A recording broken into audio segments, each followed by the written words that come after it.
What's going on? Ooh, gotta get my microphone over here. Ladies and gentlemen, Crypto Airborne in the house, dropping you guys the latest and greatest cryptocurrency news and updates. Today is January 26th, 2022. Today's video, we're hanging out with the VGX Heroes education panel for a Twitter Spaces night of, any questions you guys have and whatnot. So we'll be doing that here in about 5 minutes or so. I'm just going to do a quick market overview for you guys, just set the tone and hopefully you guys enjoy it. So let me just bring over my stream real quick. All right, so you guys do know we did have the FOMC Fed meeting today. Markets, we're building up to that 1400 start time, and then markets kind of dumped afterwards. But we are up about 0.53% the last 24 hours. Bitcoin is at about 37,000 right now, little recovery. Ethereum's at 2,400. Cardano is up about 4.68%, sitting at $1.08. Top gainers last 24 hours. We got Immutable X up about 28%, sitting at $3. Ribbon Finance up about 20.39%, sitting at $1.84. TrueFi is up about 18.02%, sitting at 21 cents. Losers last 24 hours. Pluton down about 10.79%. Unify Protocol DAO down about 9.15%, and Near Protocol down about 9.05%. So there you have it. What is today? Today is January 26th. It's National Peanut Brittle Day, National Spouses Day, Australia Day, Lotus 123 Day, Green Juice Day, and Indian Republic Day. Crypto Bubbles. Here's your top 100 coins. Looks like T-Fuel. Theta Fuel's up the most, 36.1%. Waves up about 22.8%, sitting at $10.29. But it's a mix right now, basically, what you guys see. Little red, little green. Like I said, a little recovery after the Fed meeting we had today. Crypto Fear and Greed Index. We're now in Extreme Fear 20, whereas yesterday we were at Extreme Fear 23. Last week we were at a 24. And I mentioned this in my video today that I put out. I don't know how much longer we're going to be doing this Extreme Fear. Maybe this Fed meeting today kind of, was what we needed. Now, it's kind of uncertain where we're going with, the interest rates and whatnot. But if you take a look at the summer, we're going on about those 3 months time frame that we've been in that, extreme fear mode. So just keep that in mind. Total crypto market cap, right about 1.65 trillion, trading sideways a little bit after that big dump we had since around the 16th of January. Bitcoin dominance, though, is coming up slowly but surely, right about 42.45%. Like I said, rest of the market, the traditional markets were down today. NASDAQ, it was trading sideways pretty much the whole day. Then you had that meeting around 1400 Eastern Standard Time where they pumped it up, and there really wasn't much said, but the market continued to dump all the way through that meeting.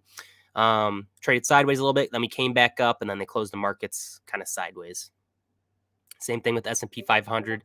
It's pretty much a split image. So there's our market overview for today, guys. So hopefully you guys enjoyed that. We should be starting the Twitter Spaces AMA here shortly. But yeah, just wanted to set the tone for you guys. Feel free to chime in. Actually, you won't be able to chime in, but hopefully you guys enjoy this video. Give it a big thumbs up before you guys watch this. So let's just wait, and then I'll start the feed.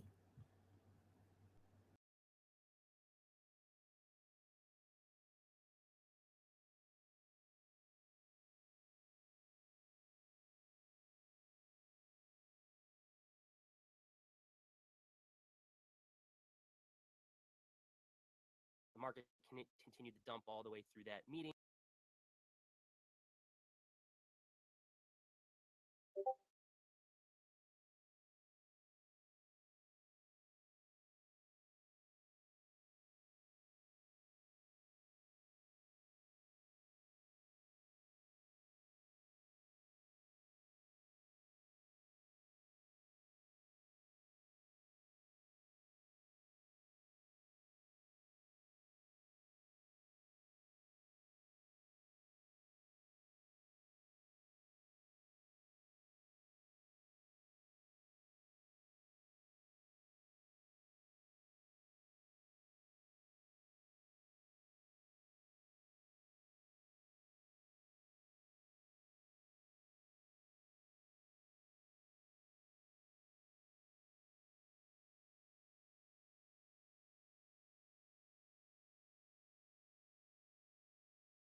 Oh, there's Pepe. All right.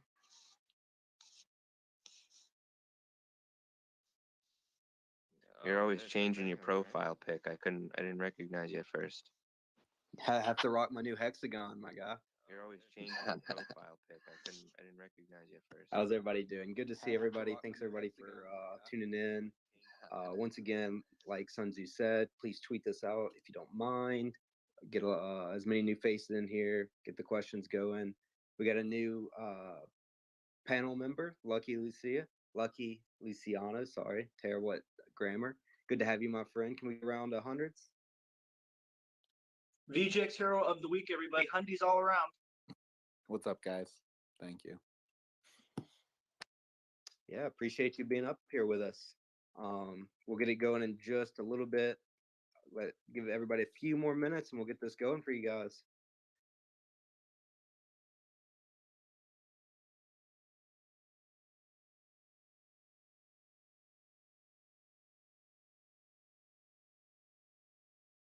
All right, we'll start getting it going. So I'll give a little background on the VGX Heroes educational space. So we had a hero who unfortunately passed away way too soon, Hero Reeves, and this was kind of his, bread and butter, why he loved the VGX Heroes.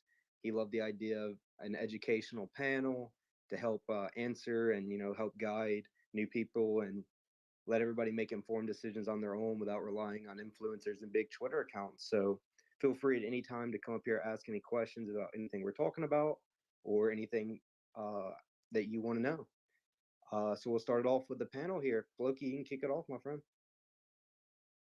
What's going on, everybody? Good to be here. Excited to be here. Y'all know me. I am the crypto Viking that speaks from the heart. Founded the VGX Heroes with Airborne and Maximus, and excited to learn with you guys. We have a very, very smart panel, and we're going to kick it a little old school this time. Excited to survey the community and get some feedback from you guys, and hoping that when we throw some mics out there that you catch them and step on up.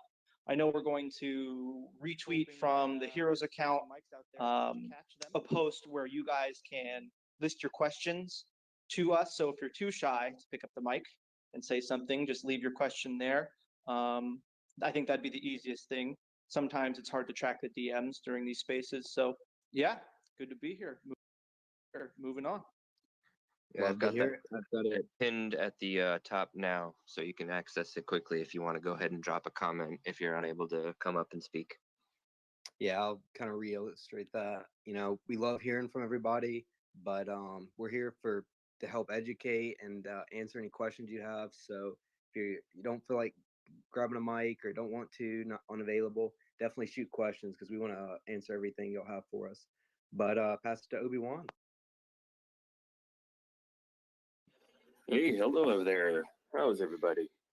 I am Obi-Wan. I am the Jedi Master who likes to put on training sessions for those Padawans willing to learn, and happy to be part of the community and here to help teach. And we appreciate you as always. One of the smartest guys in our community, so we appreciate you as always hopping up here. And one of the other smartest guys in our community, Michael, unfortunately can't attend once again, but we're hoping to have him back next week. So tweet at him, tell him y'all missed him and y'all ready to have him back. But Aldo, my friend, how are you? I'm doing well. Thanks for the panel and thanks for having me up here. Like everyone else, I'm a crypto enthusiast and I love learning and sharing, and I'm here to help answer any questions. Thank you. Absolutely, and Lucky. And if you don't mind, kind of a little background and kind of areas and what got you into crypto. Sure. Hi everyone. I'm Lucky. I've been in crypto since about 2016-ish, and my background is in IT. So I work with development teams and work for a big retailer company that probably most of you shop at, but I have not doxed myself just yet. But crypto has been, part of my kind of financial strategy, and it's picked up over the past, I would say, couple years. And then luckily one day, just searching Twitter, I came across this great group of VGX Heroes, and I felt never like being at home, especially with, you know, Aldo and Floki and Obi and Big T and the group that's kind of day in, day out, just, you know, learning from each other and talking and just helping really financial literacy to what VGX is and how it can change someone's, you know, idea of how to look at finances and what they can make, you know, by utilizing these platforms. So it's been awesome. This group's awesome, and I'm super happy to be here. Yeah, we appreciate you. And kind of touching on that, there's no better feeling than being on a space and then like that moment where somebody realizes the potential of Voyager and what VGX, the loyalty program, can offer. So, but glad to have you up here, and we'll get rolling. So I'm going to start it off with kind of a overview of our itinerary for tonight. So we're going to start off kind of gauging or talking about the spaces going forward. After that, we're going to introduce some segments. So we're kicking off on the educational spaces. So we're looking to going forward to have a very, you know, structured ideas segments that throughout the week we'll have those posted for you guys. So you know, we can get questions, feedback from the community. And with Michael coming back, we're also looking to do kind of monetary topics. So overview of like you know, how the financial system and where Bitcoin comes into play and all of the cryptos. Kind of touched on some new ideas there. But yeah, we'll get it kicked over to Floki on some more of the spaces if you want to talk more on it. Yeah. So to back that up, this is episode maybe 20 something that we've done. I'd say we've hit phase 2 of our spaces. So we're really trying to create some structure and, like Pepe said, some segments, some of which will be reoccurring, some of which will be one time that we can, you know, engage with the audience with. And part of this is reaching out to you guys and you know, asking you if you have any good segment ideas. We're going to expand a little bit more on the VGX Heroes community, but right now it's kind of a focus on these spaces and the idea of segments. So I'm going to go ahead and list a few of them off that we've already discussed this week. The education team has spent some time just kind of strategizing on what we want this space to be like. So we have some segment ideas. And the first one that we need some help with some names, but it's essentially going to be a book study where we're going to, you know, drill down specific, you know, lessons or topics of chapters of books. And each space, it will continue to build, you know, space 1, chapters 1, 2, 3, space 2, 4, 5, 6.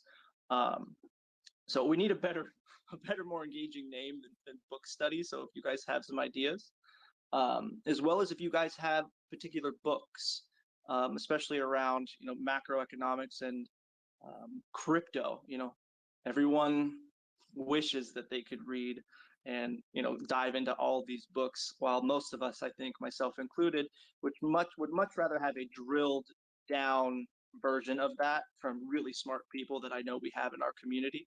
So book club or book study is the segment.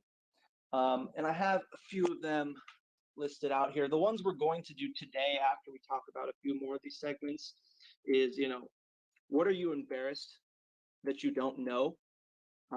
For example, I'm embarrassed that I don't know as much about the difference between layer 1, layer 2, layer 3, you know, things like that. Or if we want to twist the segment and just call it, you know, the things that Floki is embarrassed that he doesn't know, I'm more than happy to fall on that sword or grenade for you guys.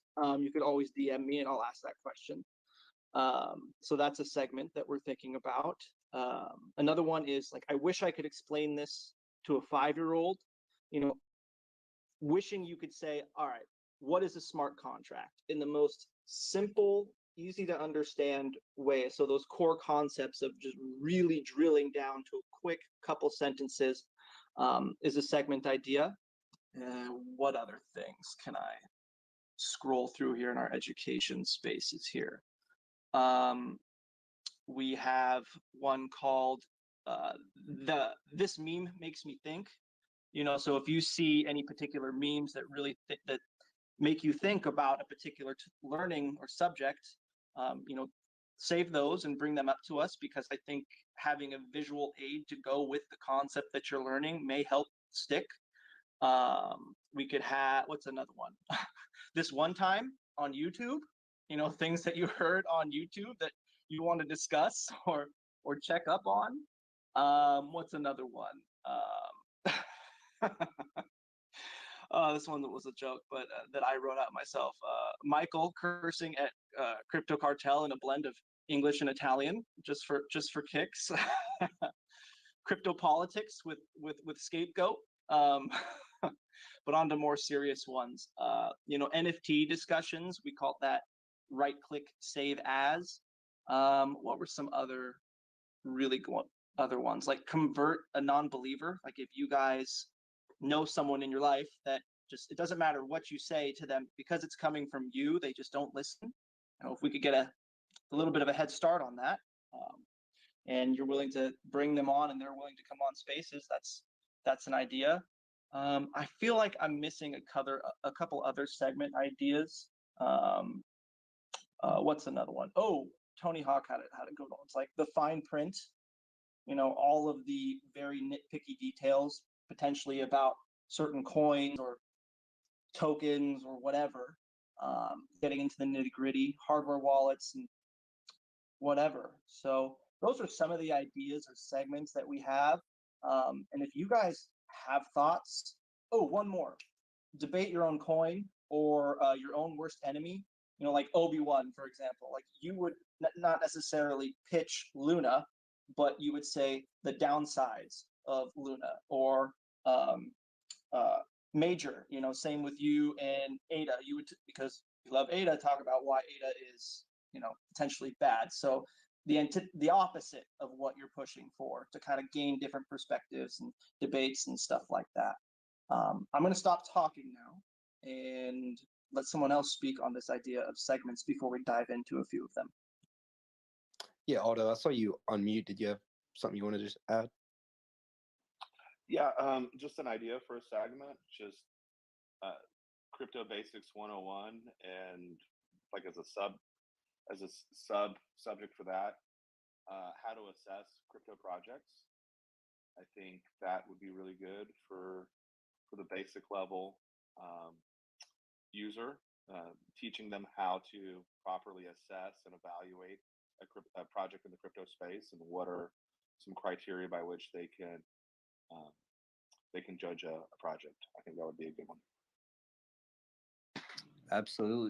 Absolutely. And another one, we'll actually plan to touch on that one today, actually. But yeah, we can get rolling into these if y'all want to start off with the first segment. Embarrassed you don't know, subject of what you're embarrassed you don't know about. Who wants to take my layers question? The difference between layer 1, layer 2, and layer 3. Because I'm embarrassed that I don't know exactly the difference between the three.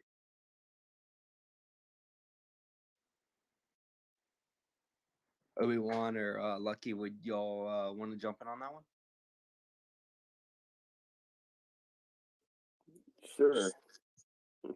I'll give it a crack, and then if Lucky wants to add some color to it, feel free.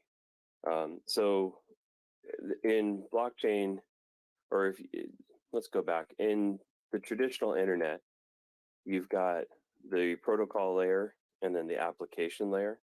So a lot of us don't know a whole lot about the internet protocol layers, even though we use them every day. But that's kind of the foundation that the internet is built on, right? So if we were to use an example, you'd have URLs, right? You'd have HTTPS, you'd have SMTP. Like, so, the protocols for reading a website, or finding an address on the web, on the internet, or sending an email, and how to do encrypted messages or banking, right? That's all the foundational protocols, which are basically the languages and how those complex systems can communicate with one another. So, and on top of that, you have the layer 2, and that's, those are like the websites, the services that we interact with, the companies that we go shop at, the entertainment that we see, right? That's the layer 2 of the internet. And in the internet, the structure is no one really owns or monetizes the layer 1.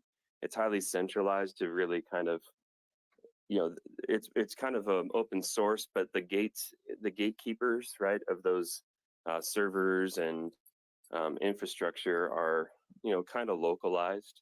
And then there's a few companies that do a lot of the hosting services that enable that, right? Your Amazon Web Services, your Microsoft Azure, that kind of stuff.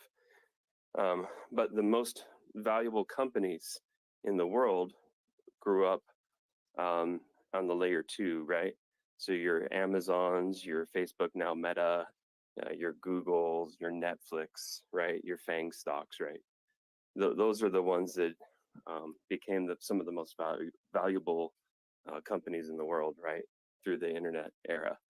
And in crypto, it's a little bit different, where your layer 1 is your protocol layer is essentially each blockchain or graph, and you have the unique opportunity of owning the coins that are the basic unit of account and the transaction costs for utilizing that chain, and helping secure that chain yourself by running validation nodes, or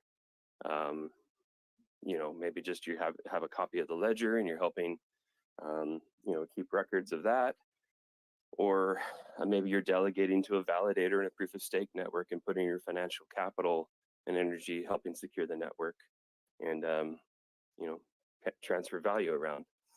So that's the layer 1 on the internet, on the blockchain. The layer 2 on the blockchain is going to be the protocols or the decentralized applications that go on top of the blockchain. So, for example, in Terra, you have Terra is the blockchain. It's built on the Tendermint language, and on top of that, you have protocols, which are the applications. So, like Anchor Protocol would be a lending and savings platform protocol that's built on top of Terra. So it has a token that's not it's not a native coin like Terra or Luna are, but it's a coin that's issued on top of the network that has governance rights for voting on that particular lending protocol, right? So that would be an example of a layer 2. Another example of a layer 2 using Terra would be the Mirror Protocol, where you can trade synthetic assets of stocks, and that tokens would be issued there to pass around value and trade those synthetic assets. So layer 3 would be something kind of above and beyond, like if maybe Mirror Protocol was to develop some kind of I don't know even what they would do on top of that, but if they were to develop some other use case and they needed some kind of an app on top of Mirror, that would be a layer 3. There's not a whole lot of layer 3s going on. Sometimes there's also layers that they call layer 0 in blockchain, and like in the case of Terra, it's built on the Cosmos technology, which is you could consider kind of a layer 0. So if you think of a layer 0, it is a technology that interoperates with other blockchains and can pass along information. So if you think of the Cosmos network as kind of like the main spaceport, the hub where everybody kind of lands and passes along valuable information from one place to another, you might dock your ship or your blockchain on a hub on the Cosmos ecosystem, but maybe you'll congregate in the hub and pass information and value between blockchains, like how Terra can operate with the secret network, and how Terra can send assets over to Cosmos or to Osmosis, and those assets can be transferred between those blockchains. Oh, that if you ever hear layer 0, that's kind of what they mean. Polkadot would be an example of a layer 0. Nervos would be a an interoperable layer 0. And then you have blockchains on top of that, and then apps on top of that for layer 2. So hopefully that kind of puts that into a little bit of a visual construction of layer 0, 1, 2, and eventually layer 3. Like if you were to think of like, I guess Bitcoin 2 would be like layer 1, and then a layer 2 function of Bitcoin would be like Strike, right, where you can send payments around. A layer 3 might be a app like Twitter using Strike to send payments between users and ultimately, those payments would transfer around on the Strike network, and then they'd ultimately settle on the Bitcoin network. So that'd be like a 1, 2, 3 example. Yeah, that was great. Lucky, I saw you unmute for a second. Did you have anything you want to add to that? No, I mean, I think Obi covered it well enough. I've always thought of like layer 1 as being the infrastructure layer, and then Obi, we might have a difference of maybe around layer 3. I've heard it two different ways. So maybe to Floki's point, maybe I don't understand 2 versus 3 as good as I should. I've heard 3 is more the DApp layer, and sometimes 2 is usually just there to help improve layer 1. So it just depends on maybe where I learned it from, but I'll have to look into that. Yeah, usually layer 1 doesn't have it's the core infrastructure layer of the blockchain. It's the basic unit of account and the distributed ledger layer, right? It's the technology, it's the consensus. But the apps that you interact with on the network and you utilize for most things other than just token transfer and ledger type things would be your layer 2. So that'd be like if you had a game and your app was a game and it was on the Terra blockchain, for example, then that would be a layer 2, dApp, right? That particular game would probably have an in-game currency, and that would probably have its own token that would help, like DeFi Kingdoms on the Harmony blockchain, right? It's a game, it's a DeFi game that you can play, and you're either exchanging the layer 1 token, which would be the Harmony 1 token, but you also have the opportunity to farm within that game the Jewel token, and that would be specifically used in the layer 2. It wouldn't be necessarily needed. The layer 1 doesn't need the layer 2 to exist. The layer 1 can exist independently, but the layer 2s bring development and users to a blockchain and make it ultimately useful. So that's kind of what your layer 2 is. And then services that use the layer 2 that link in maybe through an API, but maybe don't need their own tokens, but they're just going to utilize the service, that would be a layer 3. Yep, that makes perfect sense. Yeah, great job of explaining that. That was a great explanation, better than I could have done. We have somebody that's been requesting for a little bit, so I'm going to get him up here, Alpha King.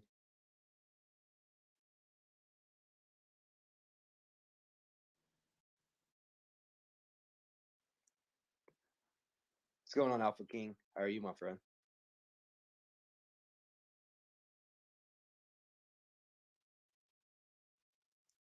You're muted. Can you hear us? Okay. Can you guys hear me? Yeah, loud and clear, my friend. All right, cool, man. So, hey, you guys, this is my first day or my first time actually speaking in a group. So, I just feel honored to that you guys give time for this. So I'm new in the NFTs like 12 days. Well, actually, I came in probably the opposite way most guys do. I came in through the NFT, gathered all this info, and now I'm really trying to learn how to be smart with coinage because I see how there's compounding elements like all over the place inside all the layers. So I gotta give shout out to my bro. He's in the room. Alpha Kings, what's up? So what I'm wondering is it seems like you guys are King's panel amongst the VGX. And so my big interest is the little bit that I know. through VGX, just by having the coin, it implements a compounding element alongside what we would call like whatever layer 1 Bitcoin, and then transitioning layer 2 Ethereum. I think maybe Cardano's a part of that too. I'm not sure, but my question, you guys, is what wallet does the VGX coin need to sit in to have it do that compounding element?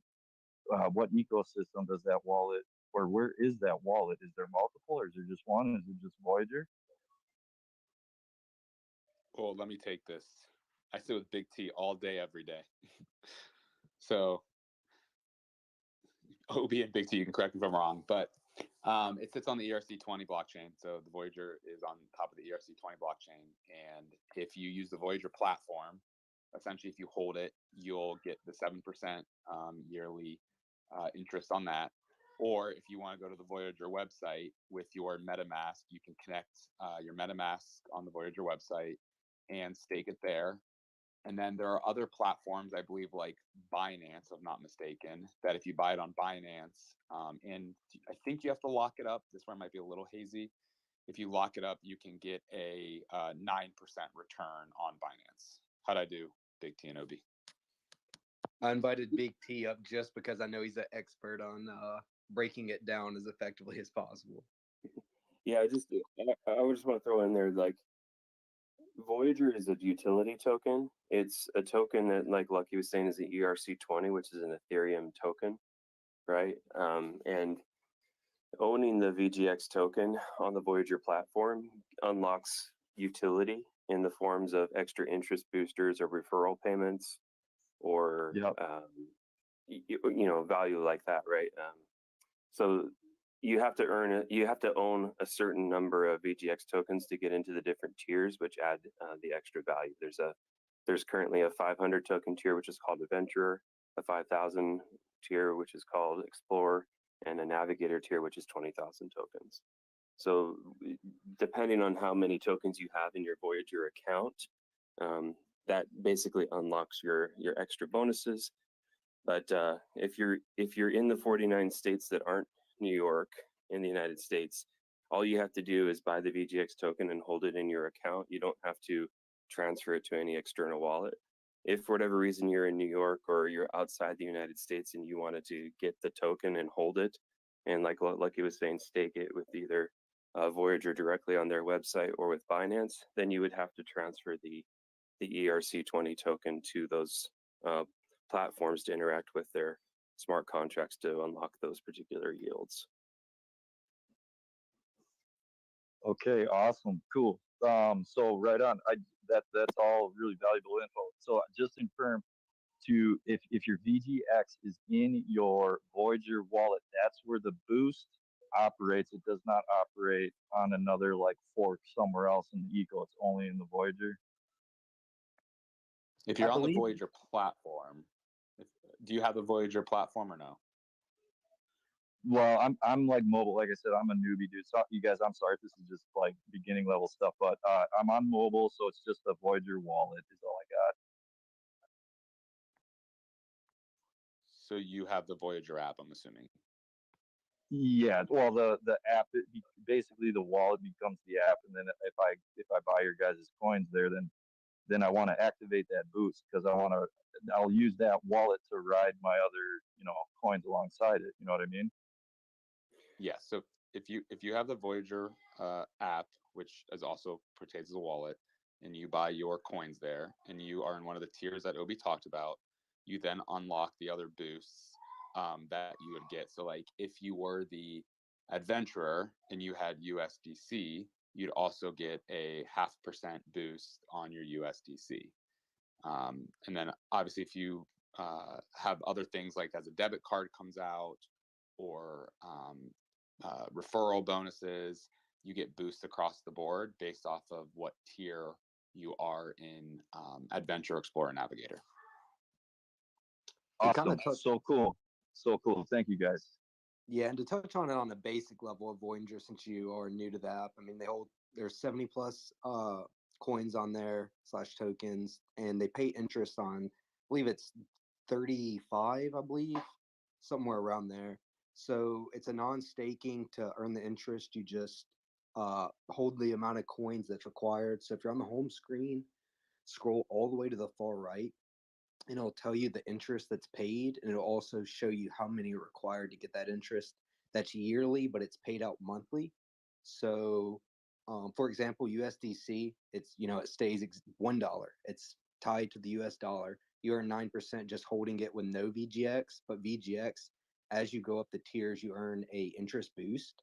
So, with a debit card coming out, it pays cash back on the debit card purchases, as well as you earn the 9% interest on the USDC you hold. So as just a pure reason to use the app, the interest, alone for USDC makes it worth it. But yeah, so that's a little bit about Voyager, the platform. So Pepe, I've been working on a spreadsheet. I think I'm about done with it. I might need someone to check it though, maybe like Obi or something. But essentially, you're gonna be able to put the amount of money you deposit. If you want to add a monthly deposit, pick your tier level, and then enter the Voyager token price and kind of see what that would look like over a 5-year period. And then I'm doing the same thing for the debit card, where you can put your monthly spending amount, select your tier level, and then it'll show you what your monthly token rewards would be along with your yearly. And then if you even hold those, what that 7% could look like on top of it. Yeah, that's amazing. I'm looking forward to it. Another person you could check with is Stone Cold. I know he's made some Excel formulas for the what's it called, reward bonus for your tiers. So I know he's pretty Excel proficient.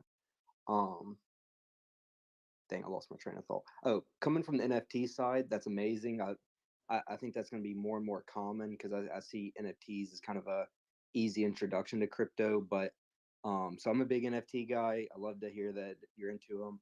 But I would absolutely, NFTs are high risk, and they're illiquid at times. So you get good returns. I would always suggest moving some over, collect profit and things and that such. But glad to have you here, and I appreciate you coming up and asking questions. Let us know if you have any more. Awesome, for sure. Again, you guys are providing so much value, so I appreciate that. I'll step down. You guys can let someone else up here, but I normally don't talk, man. I had to get through a freaking ball of cat fur in my throat just to talk to you guys, so I appreciate it. You're a natural, dude. Thank you so much for coming up. And something to note is that eventually Voyager will be an NFT brokerage as well. So that's in the future, but that's, I imagine, going to be an additional utility of VGX somehow. Whatever new ecosystem, I imagine there's going to be some sort of utility tie there. And I don't know if it's worth mentioning. Probably, if you don't have the Voyager app, you aren't eligible for the other benefits of the VLP except for the interest. Well, I guess the interest is sort of default, that 7%, or rewards, excuse me. And I believe that's through MetaMask. Can I get confirmation, or a few other wallets that are eligible to get the rewards not being on the Voyager app through VGX? Yeah, it would be MetaMask. You can buy in Coinbase, you can buy in Binance. Binance, it is a lockup period. I can't remember. I don't think it's that long, but you do have to lock it up there. But MetaMask, you can transfer. For example, if somebody's in New York, they could buy VGX on Coinbase, transfer to a MetaMask, and then stake. Mr. Churchill, what is up, big dog? How you doing? We see you. We see you today doing what you do best. Nice work, man. What's up, guys? Long time listener, first time speaker. Hey, I've got, by the way, I appreciate this. I've got a question, two-part question, really. And it's around the interest payments. If you've asked, if this has already been covered, and I apologize, just tuned in. But the first part is this, is the rewards boost with regards to BTC and ETH, is the original amount, the 6.25, whatever it is, paid out in BTC, and then the interest boost you get with VGX reward tiers in VGX, or is it all VGX? And I'll ask the second part after I guess I get the answer. You got it. Yeah, the booster is paid in VGX with the program that launched in January. So referral bonuses, interest boosters, those are all paid in, and same with the debit card, checking account rewards. Those are all going to be paid in the VGX token. But you get the base in kind, and then the boosters are all VGX. I didn't realize you get the base in kind still. That doesn't seem as drastic as what I was originally anticipating. So the follow-up question to that then is, and I know they haven't answered this, but why are they doing this? Is it because the SEC was starting to ask questions around this and security related obligations, or otherwise?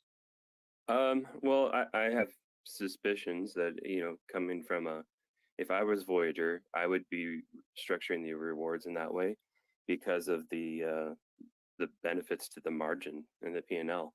So they have the growth pool in the first 8 years of VGX tokens as part of the utility program. So what they're doing is they're shifting, instead of having to open market buy BTC and ETH and USDC for the boosters to pay those out in kind, they're using the VGX treasury that they already have through that growth pool to then use that to pay the rewards. And then once all of the growth pool treasury is depleted, then they have to go open market buy VGX, which then of course helps all the community holders. So they also put a limit on BTC and ETH, so you can get that full 4% plus on each.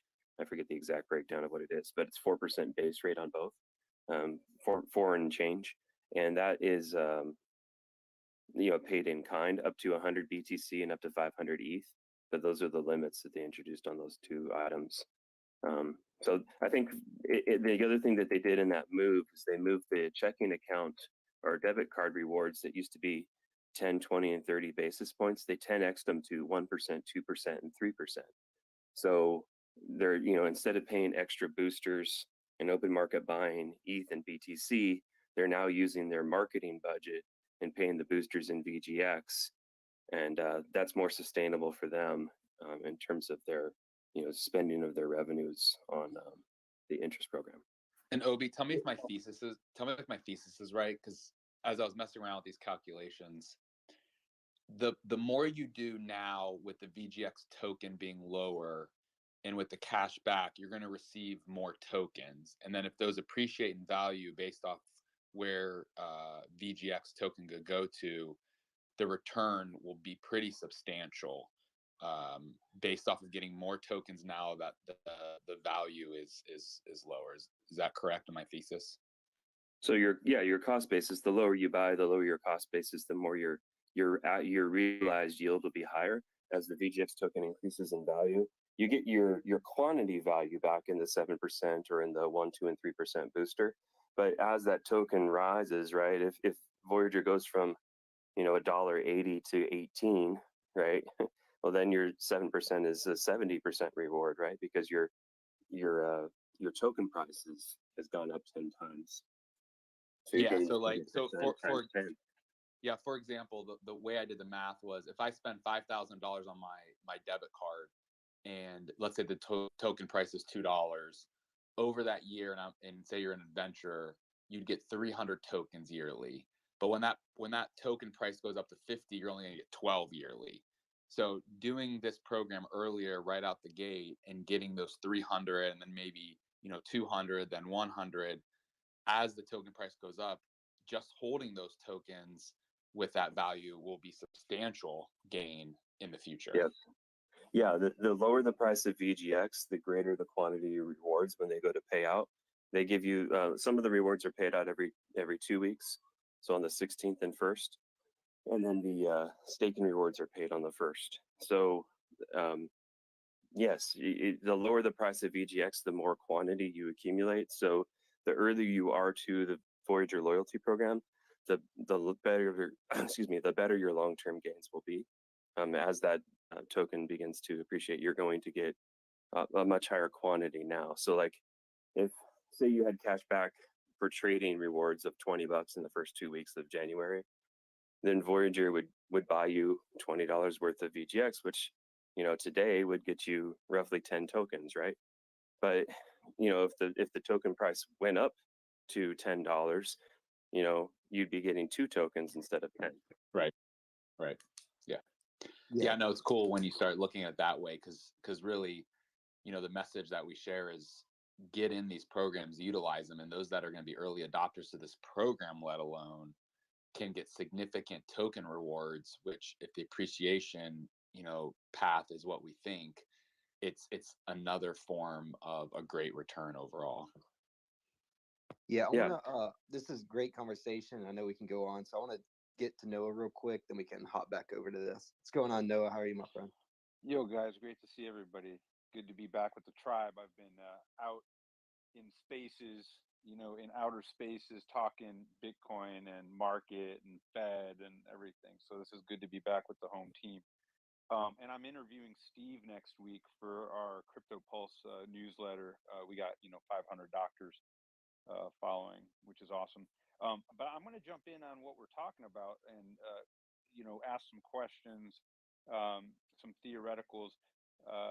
And it's a very good point that what they're paying you in now is in like cheaper VGX ostensibly than it's going to be as adoption increases and the price discovery happens. And that's a really good point. Like the the cash back that you're getting now, it might be 3% cash back, but if Voyager 10x's, you're going to be getting, that's like a 30% realized cash back situation after a year, if the math were to work out perfectly like that. But the 7% interest that you're making on the coin is different. That's going to be paid no matter what in VGX denomination. So you're getting 7% no matter what. That means the interest you're getting now might be, let's say it's $200. But if Voyager goes 10x, what the interest that you're getting, in a dollar term would be a lot higher, obviously. So so the interest, and this is what I had to ask. We know that the marketing pool based on the white paper is 40 million the first year, 20 million the second year, and then 10 million like for the final 6 years before we kind of like start having some community control over the token, and a lot remains to be seen with that. But so here's my question, because that's kind of like a deflationary force when you think about it. I mean, like, or rather, it's a disinflationary force. It's a decreasing inflationary force on the token. And Steve has said that he's, if he has to, he'll go out on the open market and buy VGX to pay rewards, to pay cash back, and debit rewards and whatnot. So at some point, though, that could be an absolute behemoth, like an absolute monster. And so I think that, we have to remain open-minded to the fact that that can change because, what we don't want, especially shareholders, like I'm a shareholder, I have a lot of the stock as well as the token. I think I've got more stock than I've got token in, fiat terms. But in any event, at a certain point in time when it starts to affect their bottom line, they're going to be left with very little choice but to change things up. And at that point, there should be quite a bit of maturity in the growth and quite a bit of adoption. But we have to be, prepared for that. As an entrepreneur and being involved with private equity, I can just tell you that just like the changes that we've seen so far, and they've been benefiting us.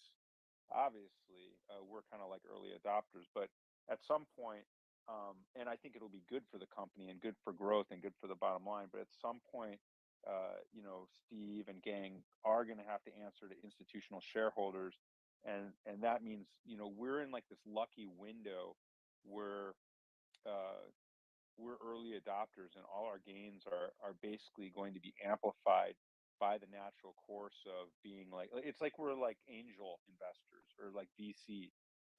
And it's interesting to have a community of non-accredited investors having access to a business model like this. But I just want everybody to be aware that at some point, the gravy train gets reeled in a little bit. That means ultimately, and I don't know if it's 3 years, 4 years, whatever, 2 years even, it depends on the success. Like we could be a victim of our own success, but the interest rate on VGX might have to come down, or the token, or it becomes more inflationary. Because imagine if imagine if like every single holder, you know, all million holders now or whatever, or funded accounts, imagine if several million funded accounts each had, you know, Obi, you posted the other day, this was brilliant. If everybody just bought like 71 VGX, then we would be out of supply, right? That's right. I mean, that's nuts. But do you realize what a problem that would be? I mean, it'd be like a champagne problem for us. I mean, the the price would, the supply shock would be insane. I went right out that day. Did you see it? And I bought like $5,000 worth of VGX. I did, yeah. But that's absolutely true. You're right that we will have to vote, and that the interest rate or the stake and reward rate will probably have to change, or maybe we vote to increase the growth pool. I don't know. We'll have to cross that bridge when we get there. But in the video that I just did with DJ Crypto, where we kind of went over the proposal that I did and kind of what that meant in terms of the tokenomics, is one thing we also have to keep in mind is that the rewards that, if you're getting into the Adventurer, Explorer, and Navigator tiers now, I mean, when this thing scales up to 3 million, 2 million, 3 million, 4 million customers, you're going to be in the top 4% of token holders. Just kind of think about that. The reward payouts might look good, but I mean, they'll be really good once they start adding lower tiers, because you need lower tiers and points of entry so more people can participate in the program and put more demand into the supply demand equation. And so that's why I was advocating for a 50 token tier. We'll see what they actually come out with when they release the terms, but that's where 90 to 95% of the, well, really up to 95% of the customer base will be. It'll be in the basic and the first tier when that comes out. Yeah, and I mean, in 5 years,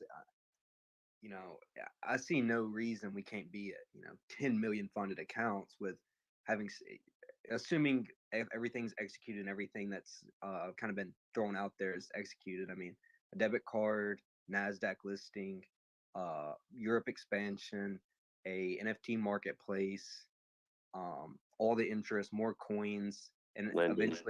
eventually every coin will be able to be transferable. So I mean, to think, which they're not funded accounts, but Coinbase has 70 million downloads. To think 10 million, and as early as we are with everything that's coming, and at that point we're looking at what 8 coins per account or something. Yeah, I did the math. If we were to go from, Coinbase in the quote unquote crypto winter went from 1 million accounts in 2019 to 2.8 million accounts in 2020. And if Voyager were to replicate that kind of a move at the end of year 1, so the theoretical maximum where we'll be at the end of this year, we're looking at 316 million tokens without any kind of burning mechanism. And if we've got 2.8 million tokens floating out there, that's roughly 100 tokens per funded account. It's even less when you throw in the non-funded accounts. So the supply is going to get eaten up really fast. The price per token has nowhere to go but up. So it's going to be pretty fun time. So it all comes down to execution. Yeah. Can these products launch on time? Can people learn about them quick enough? Can they get enough debit cards out the door? Do they have the infrastructure for Europe? And to me, I mean, we can celebrate Europe in 2022, but we're not going to really see the harvest of that crop that we're planting until 2023, because it took us a million funded accounts this year, basically a whole 12-month ramp, right?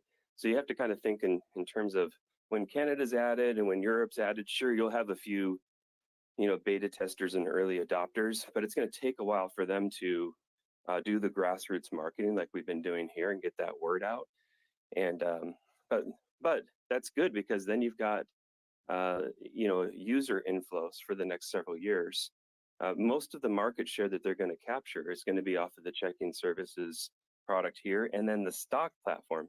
Because think about all the people that are going to flee from Robinhood and like Webull and maybe a Schwab or an E-Trade, and they're going to come over to Voyager's platform because they can use their crypto and get money back on their checking account and then buy stocks with it.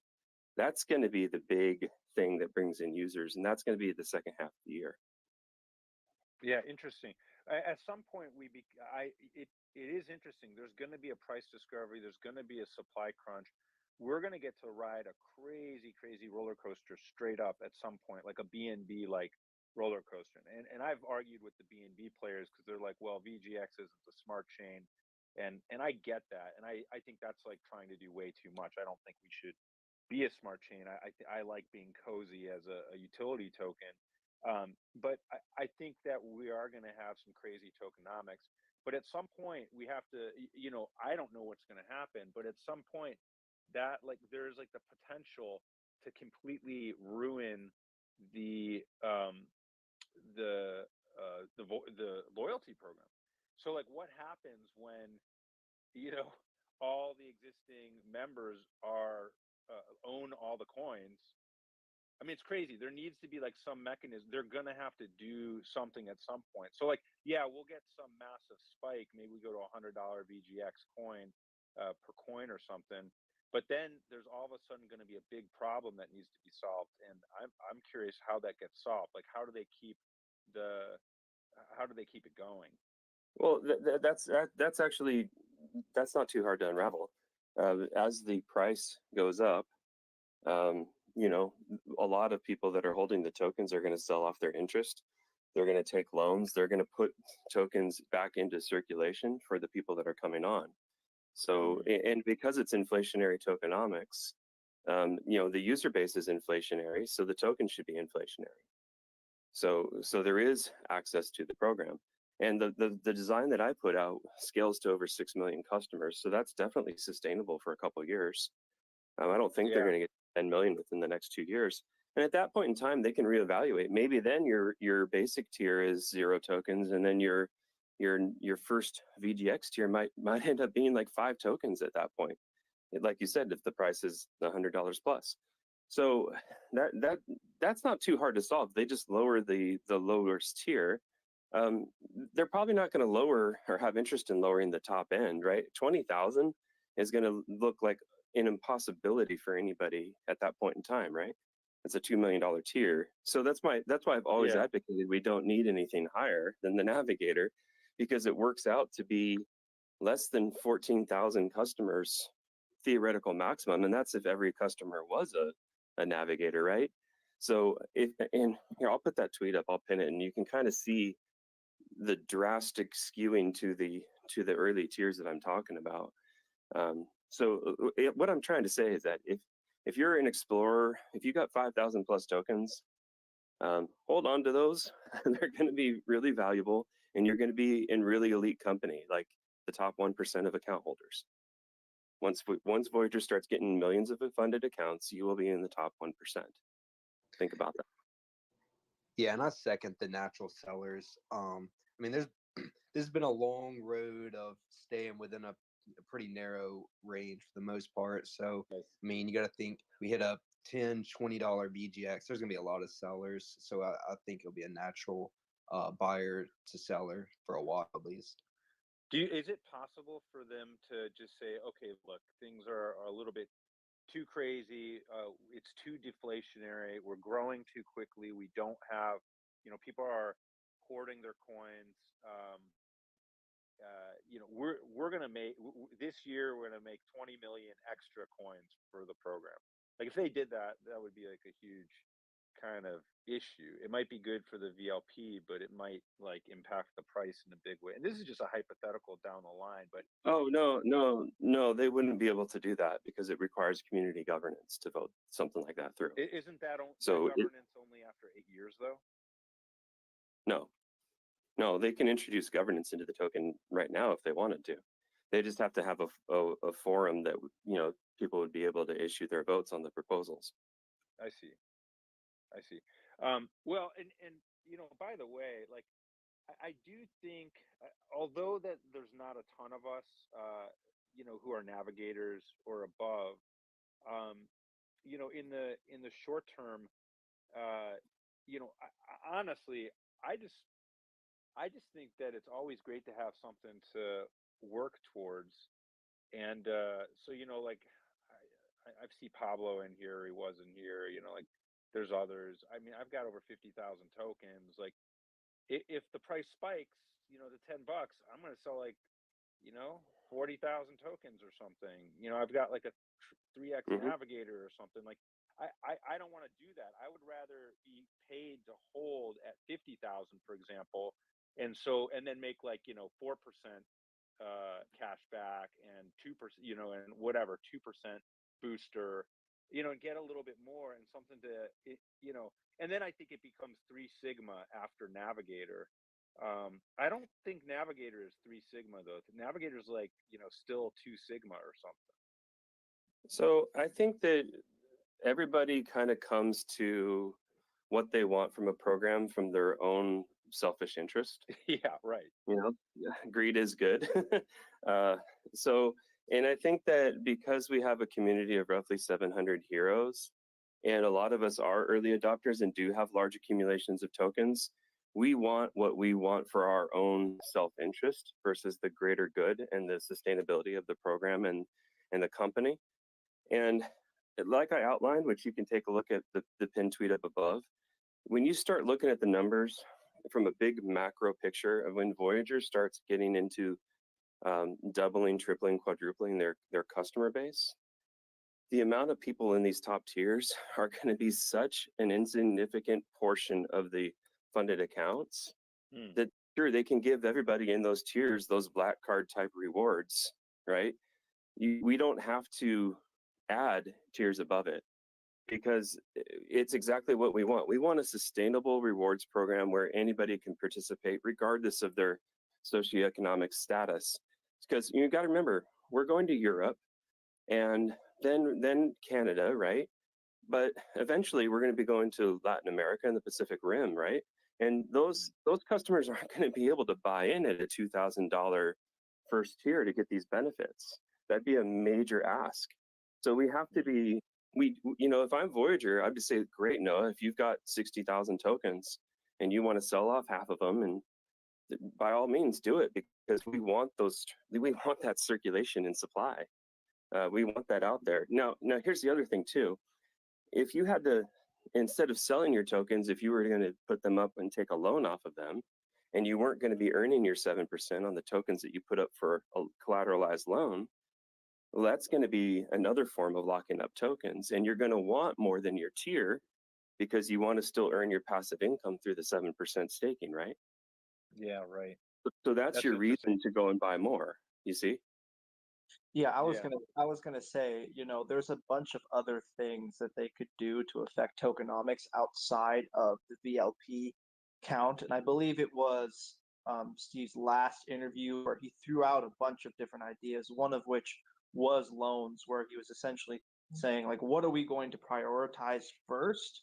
So I think loans would be one of those things that'd be a scalable reward beyond just the number of what you hold.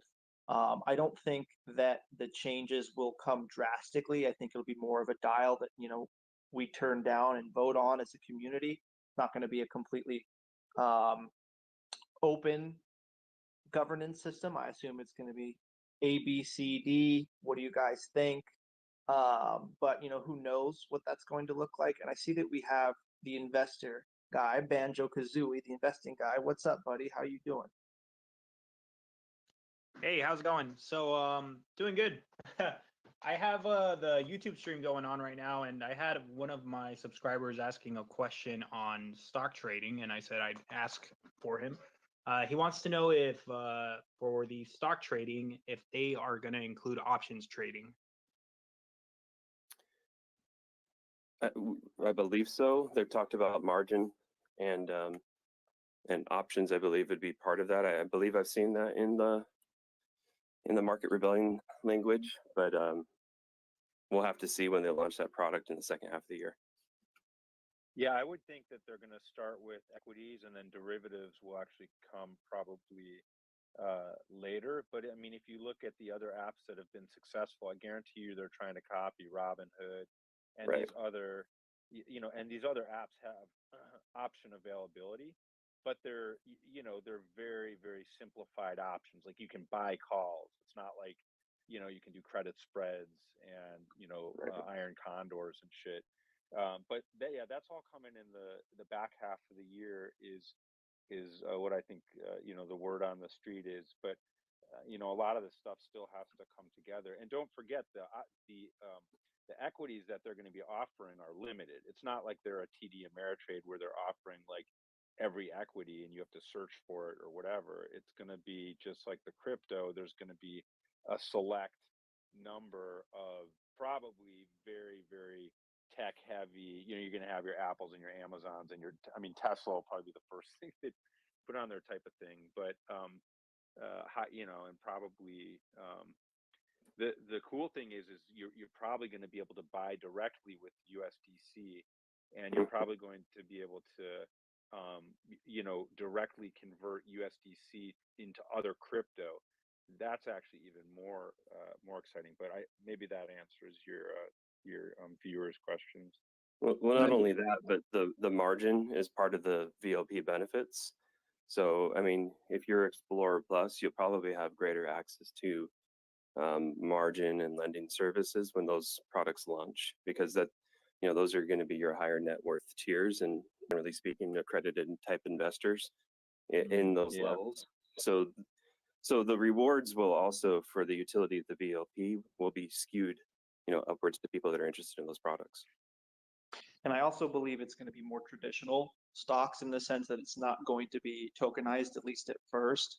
I would imagine they're going to, you know, utilize their E-Trade experience just to get that locked and loaded and out the door before they get into more tricky stuff like tokenized stocks. Because I know that regulation-wise, I believe it's kind of a mess, and I could be wrong, but expect the normal stuff first. Yeah, I almost see it like a reverse eToro if anybody's used that with their crypto. You know, they only have like 10 or 15 or so, but they have like an actively managed, and it's like, you know, your top tier of your top tier. I assume that's how the stocks would come out. And another kind of to backtrack, Noah, another use for VGX is, you know, with the Coinify deal, potentially in the future being able to buy with your VGX and even, you know, earn rewards or different things. They can get creative with that. So that's another use of holding excess VGX for the tiers. Yeah, that makes sense. It almost like becomes similar to, you know, the StormX platform, which is awesome, by the way. And Obi and I were talking about using your StormX card and, you know, getting 8% and then getting another 3% cash back. I mean, really the biggest like game changer, disruptive thing that people aren't even going to believe, because nobody even understands this yet, is that if you pay off your mortgage like straight from ACH from your bank account, like with Voyager, you know, then you're going to get 3%, you know, back in VGX tokens. That is insane. That is the reason that got me in, was that recurring utility life payment reward system you're talking about. It's a mind blower. I mean, I'm going to pay off my credit cards with the VGX account. It's insane. So, you know, it's like, it's hard to even imagine. Like, it's kind of sounds a little bit too good to be true, although Steve has said it. I don't know how long that's going to, I mean, we're going to be just accumulating the shit out of VGX tokens. I mean, it's going to be really nuts how fast people, and that's the thing is, like, as the price of VGX is low, I mean, there are going to be a lot of navigators printed. Just like now that we've dipped down to, you know, 160, 170, I see like all kinds of people saying like, yep, I'm a navigator now. A navigator only costs like, you know, whatever, not that much anymore, which is good, which is fine. I think it's great. I mean, I think that, you know, I mean, I'm buying, we're all buying, you know, people who know what it is, you know, so. Yeah, I did some back of the envelope math in terms of how long would it take for the growth pool to be depleted with when you have debit cards in the hands of all the people that want them. And I mean, anywhere from 3.5 to 7 months. And I mean, I would also like to add that this is a small businesses. Wow, let me try that again. A small business with a high overhead, wet dream.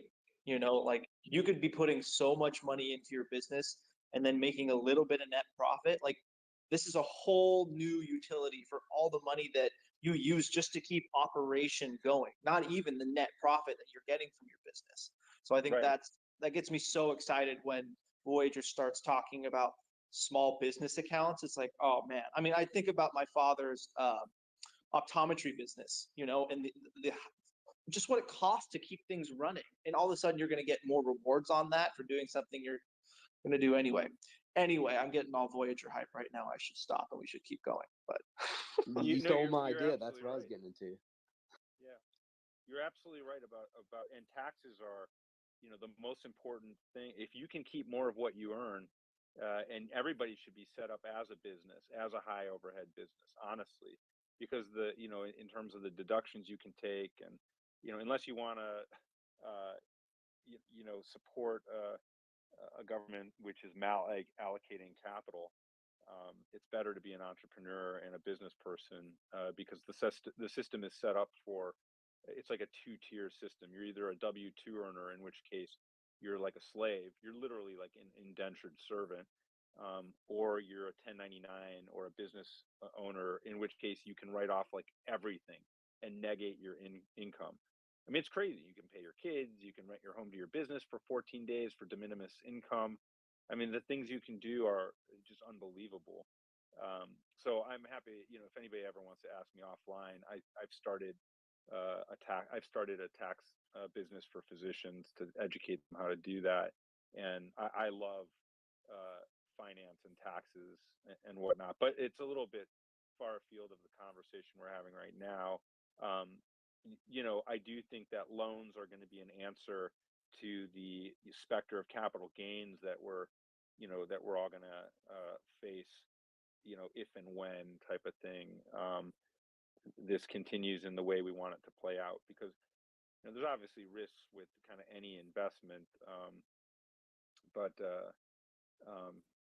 they've been executing, and they're going to continue to execute, and it's amazing to be a part of this and see where it goes. I'm like so hungry for the new news. Like I said, I'm interviewing Steve next week, so if anybody has any specific questions you want me to ask him, obviously the when questions, you know, we've already seen the when questions with DJ Crypto and stuff, and I don't think those are useful because he doesn't even know, you know, like he just gets all diplomatic. But I think some of the other questions about token governance and things like that could be interesting.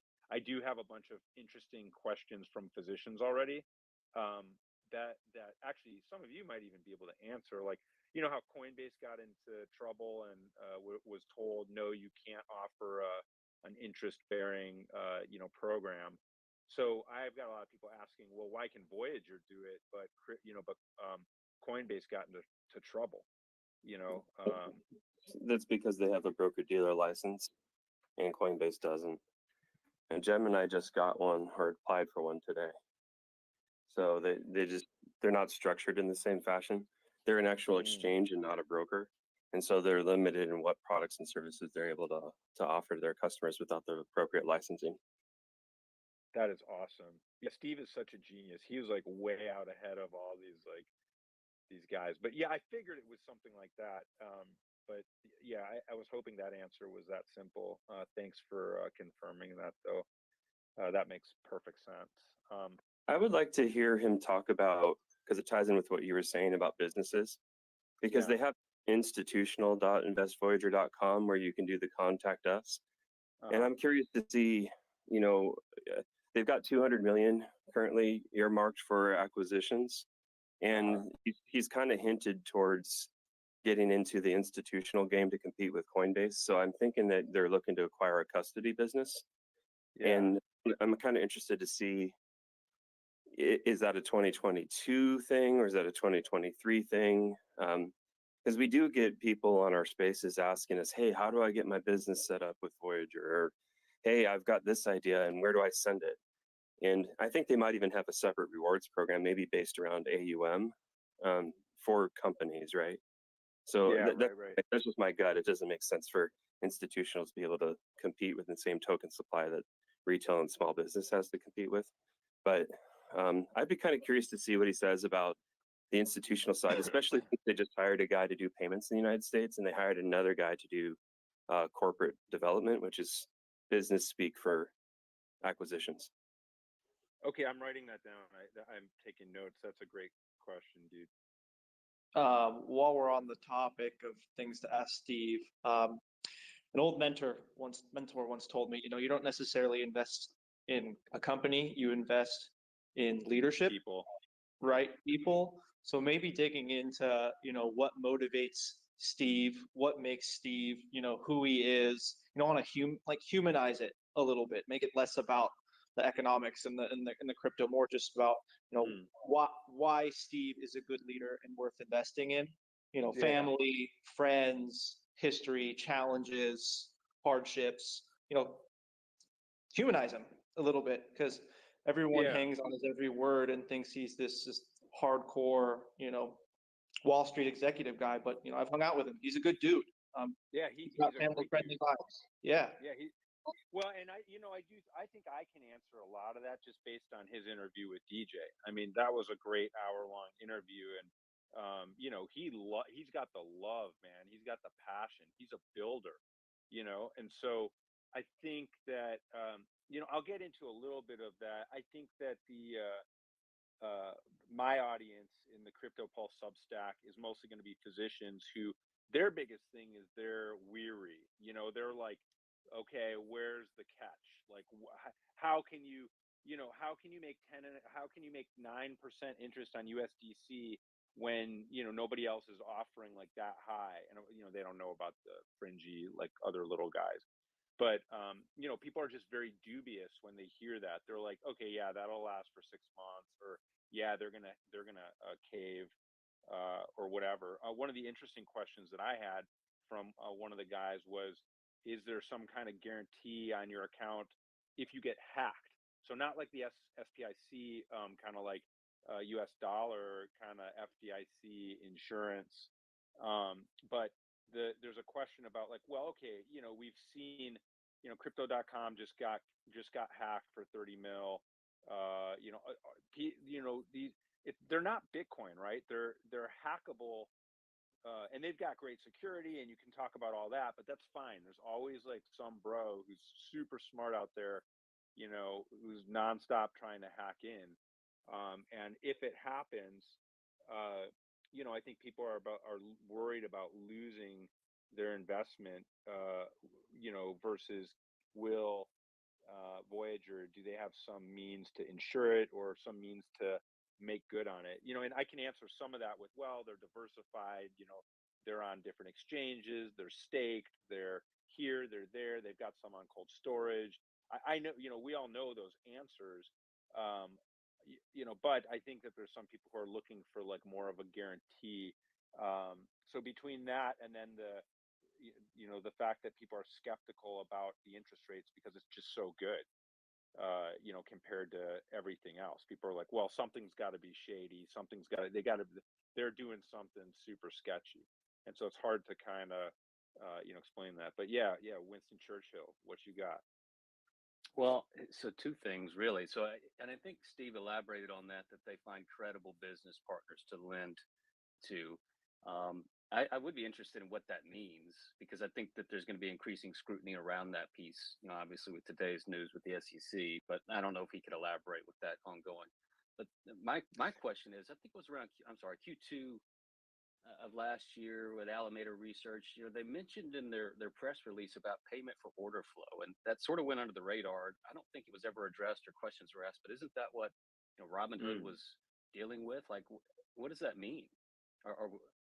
Right. Are they gonna sell their order flow to institutional guys who can front run, or that, because that's probably could be a big source of revenue, but that could screw the little guy. That's interesting. I'll ask. Payment for order flow like Robinhood. It's a can of worms we might not want to open, but it's something that I'm definitely curious about from the revenue aspect, as well as how do we learn from Robinhood's mistakes and navigate that correctly from a PR standpoint. I think that they're fundamentally stood up differently than Robinhood.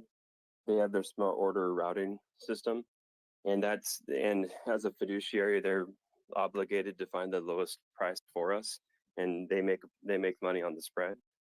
Whereas Robinhood isn't really that. Robinhood takes the orders and they basically funnel it to their backers, their clearinghouses, and then they're just basically routing order to like 2 different places or 3, maybe 3 different places. And that's not what Voyager's model is. And Steve has built Lightspeed Financial and managed E-Trade, and that's not been a problem at any of his previous stops. So I have zero worries that that will be handled in any questionable way. I'm not worried either. But Obi, are they? I don't think that they're fiduciaries. I don't think there's a legal fiduciary relationship with because they're not actually custodians. They're not. Well, I guess they are because we don't really. I mean, when you think about it, it is set up when like we kind of have an IOU for our tokens. I mean, it's on the platform. It's not like we have our own wallets and our own custody. So I guess they are custodians, but are they actually fiduciary? I don't know. Yeah, it's the same way that like Fidelity is as a broker, right? They're obligated to find you the lowest price as a broker dealer. Same thing with Voyager. They will be obligated to find the customer the lowest price. They're able to make a profit on the spread as a broker to operate their business, but they're going to have to execute the lowest price. Yeah, I agree. Robinhood, they're commission free and they don't take a spread, so their revenue comes from that. So they're dependent upon it, while Voyager, takes a spread. Okay. And Well, then anyway, perhaps I'll add that question. Yeah. Well, then what are the implications for revenue? And is that an additional stream that we haven't seen yet? Well, the only thing about that revenue stream in regards to equities is they have to split it 50-50 with Market Rebellion. There's a separate business LLC. There's a 50-50 split between the Nigerians and Voyager. Yeah, Voyager's split up. It's something like 10 different ways broken off from the main Voyager. I've seen the breakdown before, but yeah, Market Rebellion has a 50% stake in that specific to the equities. And the companies broke up in a way that they can have strategic deals for just subsidiaries of the main Voyager company. Okay, that makes sense. That's smart. That makes a lot of sense. Well, then they probably are gonna do that with other partners as well. Interesting. I mean, they could even do it internationally. Yeah, and we're already kind of seeing it with Avalanche too. I mean, they're strategically involved with Avalanche. Or the businesses that run with Avalanche, like Particle Foundation. Yeah. Okay. Yeah. I wonder when we're going to get NFTs on the platform. It's going to be so interesting. They're going to be interesting to ask them. Coinbase is offering an NFT marketplace where people can buy simply with a card. Does Voyager plan to, on their NFT marketplace, to be, centered around the debit card and an easy to use marketplace that removes the barriers for people that might be interested in getting into that market, but don't want to have to, go buy crypto on an exchange and put it on a MetaMask and link it up somewhere? Are they going to remove those roadblocks to be competitive? Would be a good question. Yeah, absolutely. I'm curious on that as well. Wicket, you've been up here for a little bit and your hand up. How are you, my friend? No, I'm doing great. No, great to. This is a great forum here. Just what question would you ask Steve? That's a neat one. And I'm one of those guys that hit my navigator tier this week, so I'm pretty excited. Nice, dude. Again, it's it's a hard time to get there, right? Doing a little bit at a time, but it does help when you're paying for things half off. But so my question, and I have a little bit of my intuition, and part of the reason I trust Steve and what I've seen from him, he's built $3 billion companies, and I don't know. Let me tell you how I would answer this question before I ask the question. But I think that he's kind of gone through life having to prove something, showing that he can sustain it, and now he's going to give something back. And I don't know if Voyager Digital is his way to kind of simultaneously help the little guy while kind of sticking it to the institutions and his competitors. But that's kind of how I see it, that he has kind of a dual focus of trying to give something back while also sticking it in the eye of the people that he's competing against. And so, kind of the question I would ask is, as you've built these different businesses, how has your attitude towards achievement and leaving a legacy changed? And has there been a curve as you've become wiser and more experienced over time? And that might work a little bit towards the skepticism of your audience as well. But that's kind of the soft side question that I would toss your way. Yeah, I like that. I like the kind of, again, the humanistic approach. I mean, I'm hearing that, and I hadn't really thought about putting too much of that in. But I think if I do, show who Steve is and show what motivates him, and show how he is an avid competitor, and he wants to win. And you can tell. I mean, look, he's a sportsman too, right? I mean, look at all the deals we do with Mavs and everybody else, and Landon and so yeah, that's great. I will take those. I will take those to him. Guys, I have a patient. I'm actually on call, so I have to go see this patient. Maybe I'll hop in later, but DM me if you have any further questions. This has been super valuable, as it always is, and great talking. Thanks for coming up, man. We got to get you an official hero one of these days. I know it's yellow something, a yellow hero of sorts, but we got to get you one. I wanted Kirk, but somebody took Kirk. I looked through them. There were a couple that and then people just snatched them up, and so yeah, I'll have to find one. Maybe I can think of one. The art is so incredible, and I love the purple and stuff. Maybe you can just take my image and make it purple and stuff. I don't know, throw a little VGX on there. I'm my own hero, bro. He's the American Ninja. He's the American Ninja warrior physician. He can be his own. Yeah, I'm the ninja doc, so maybe I want to be my own. I don't know if that's possible. We'll talk. We'll talk. Enjoy your time. Don't leave your patient hanging now. Thanks for coming up, man. Yeah, appreciate you, my friend. Okay, take care, guys. To kind of touch on that, as easy as it to say is like this is his last hurrah. Like this is the most challenging of any of the products he's released when it comes to scrutiny. I mean, if you look up Voyager, it is a non-stop somebody talking bad about it, and it used to be even worse. But I think Steve is, he likes building. He's an innovator.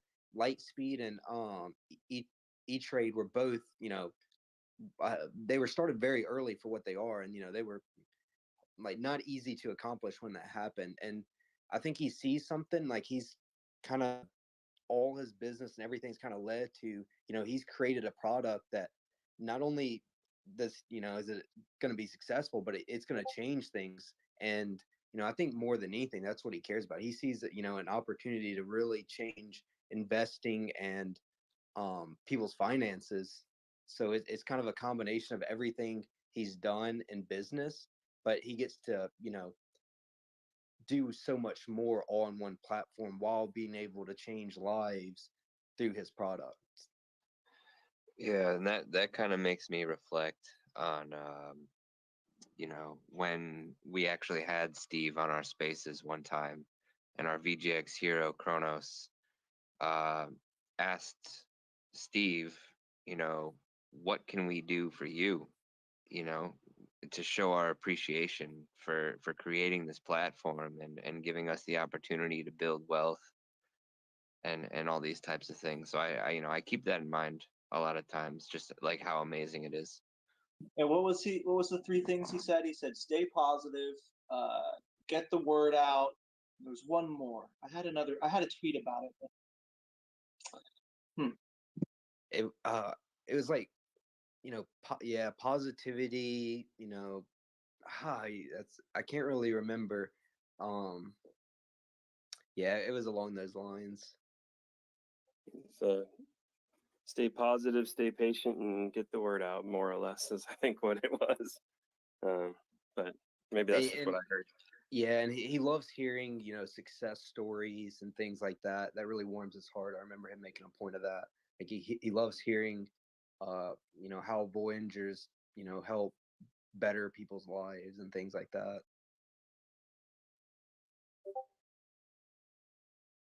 But yeah, that was great conversation. We can move it on to our next segment if unless there's anything else we want to touch on this.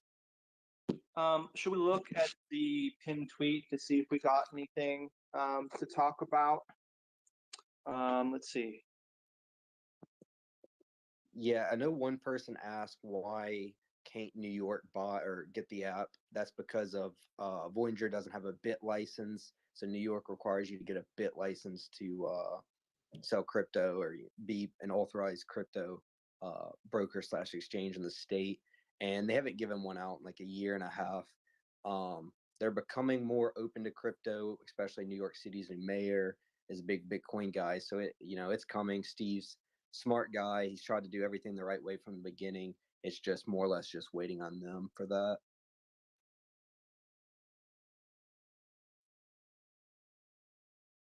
I see a book suggestion, The Price of Tomorrow by Jeff Booth. Mr. FOMO, if you're around to just give a quick pitch of what that is, I'm curious too. But we could also move on to the community. Maybe we should move on because we have a half hour left. We want to respect everybody's time. Sunsu, do you want to pick up there and shill the VGX Hero community and what we're all about and some of the things we got going on, and we could kind of just riff off that and engage with the audience here? Yeah, sounds good. So that book recommendation, the author of the book is Jeff Booth, and the recommendation came from Mr. FOMO down in the listeners there. He's got some kind of sticker on his forehead or something. I like it. But anyway, getting into the community aspect, VGX Heroes, we are just a grassroots thing that started last July. Floki, Airborne, Maximus, we all started posting our buys in defense of the FUD. There was a lot of people, and there still are, but we choose how we engage that. But at the time, we decided, we're going to post our buys. We're going to do a lot of positive work here and promote the company and build this community full of like-minded people. And so what it's grown to today is we're coming up close on 700 members at this point. And what we do here is try to educate people in our spaces. We've got different social media outlets. We use Twitter. We've got a Facebook group. There's an Instagram page, which is essentially a collection of all the artwork our creative team has done for us. Each hero that's newly minted, they'll put out a set of remastered photos. And we're working on other things. We might have a YouTube channel one day. It's all in the works. But our Discord is another way that you can really engage with us. It's I think important to me to extend the reach to all these different platforms and get everyone involved, because that's really what it's about. It's not about VGX Heroes being the most popular thing out there. It's for all of us to find this common ground where we can encounter these extremely intelligent individuals like Obi-Wan and Lucky and Michael and the other fun aspects. Every hero has their individual thing that they contribute, and that I think that's what makes it really special.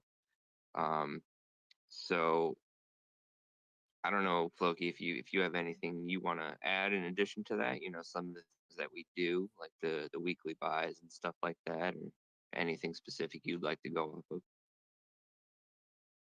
Yeah, part of the time I wanted to spend on community is asking you guys what you would like to see from the community, whether it's some sort of tradition or creative thing or philanthropy, whatever. I'd love to get a discussion going there. I could talk about some of the traditions that we have going on here. As the community, obviously, when you join, you get a mint announcement from one of our creative writers, and it's a tradition just to welcome everybody as they join the community. So that's the easiest way probably to participate in this community. Is you don't have to be a crypto expert. You just have to post a GIF and say welcome and congratulate people. That was essentially what this whole community was founded on top of balancing out the FUD, right? And how do we do that? Is we do that by celebrating each other. So that requires zero crypto expertise. That just you gotta have a little bit of a gift game, I guess, right?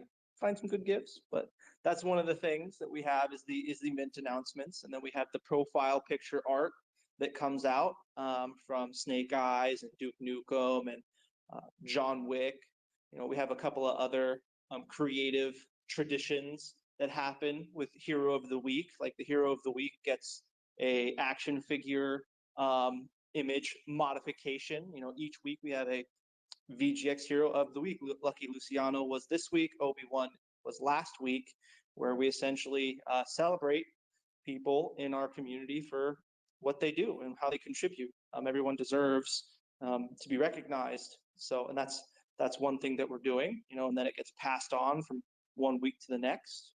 We got a couple of buy traditions going now every Friday. This will be week 6, where we're doing the $10 VGX Friday buy ritual that the leader of each week, and this week is Pablo. Is Pablo in the house right now? I think he was. But anyway, Pablo Escobar will be leading this week. So he will make a post on Thursday night and basically saying, hey, final reminder. And then he's going to quote tweet that on Friday. And everybody goes in there and posts their $10 VGX buy. This is just another form of guerrilla marketing that we enjoy doing. We're trying to make an impact, show group conviction. And I believe he's going to do a cameo from somebody special this week. So keep your eyes peeled there. We have education teams, we have creative teams, we have social media teams, we have tech teams.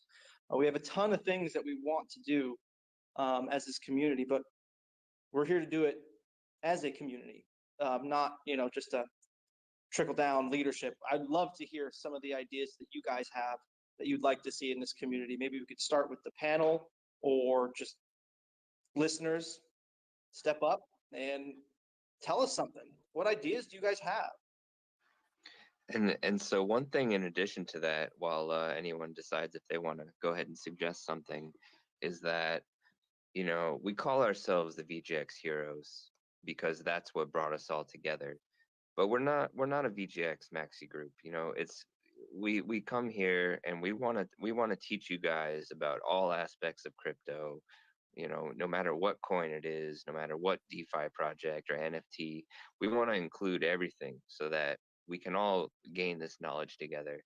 And if you want to participate with us, if you just want to join the Discord, and you don't want to nerd out with us, Hero, that's totally fine too. You can join our Discord, and there's plenty of different channels about things that you can talk about as far as stocks or charting, or whatever it may be. You're not required to pick a hero. We do encourage it because it's fun, and we have a good time doing it. But if you're just a straight up investor and you want to gain some knowledge, it's a good safe place where there's a lot of intelligent people ready to help you out there. But Yeah, just to touch like the maximalism point is, Voyager, it's a personal finance app, and it's only going to become more and more. So they're just, as much as we like VGX, growth in general is, good for the coin directly or indirectly. And it's just kind of spreading the word of, when somebody first comes in and hears about Voyager, there's so many questions and, confusion and like, how is this real and things like that. So it just takes, having those conversations with people, and because, we all know what Voyagers, can do for somebody and how it can change lives. So it's just getting people in and easing that conversation. But yeah, it's just all about positivity. And speaking on the gifts, I've been through 3 heroes now. I've changed so many times, but I switched from my first hero to my second because my original hero didn't have many gifts. So that's a funny point you made there, Floki.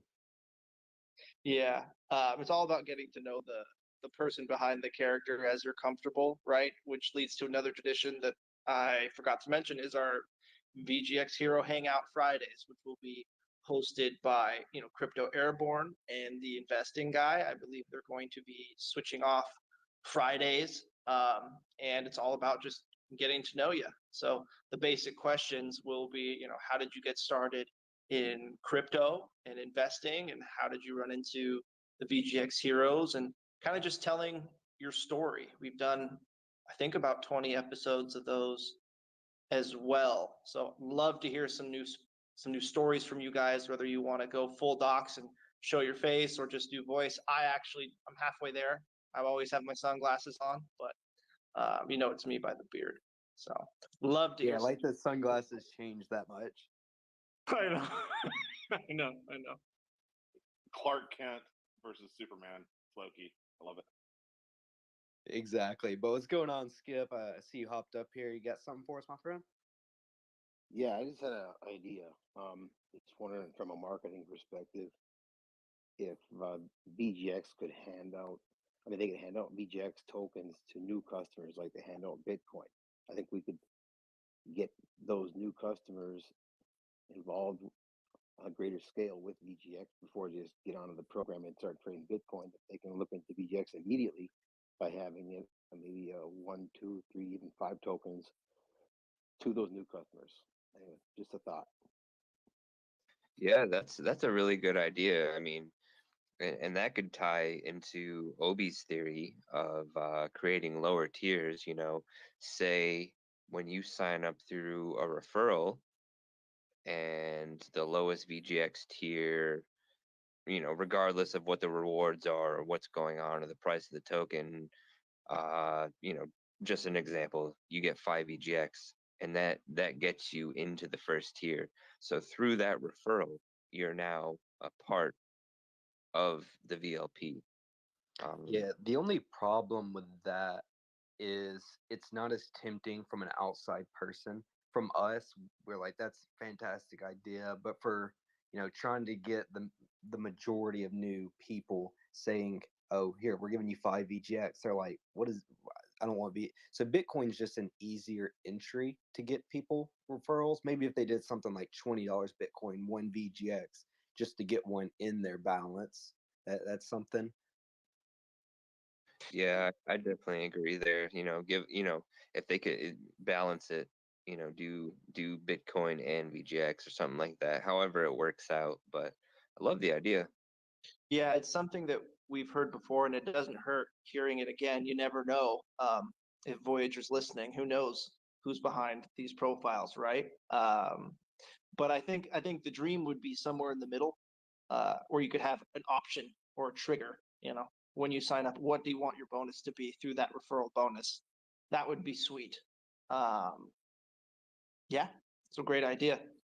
Obviously, I'd want it as a holder, but to Pepe's point, it's about attracting that broader audience, I think, right now, which is why I think that's the play, as just normal Bitcoin referral bonus. But who knows?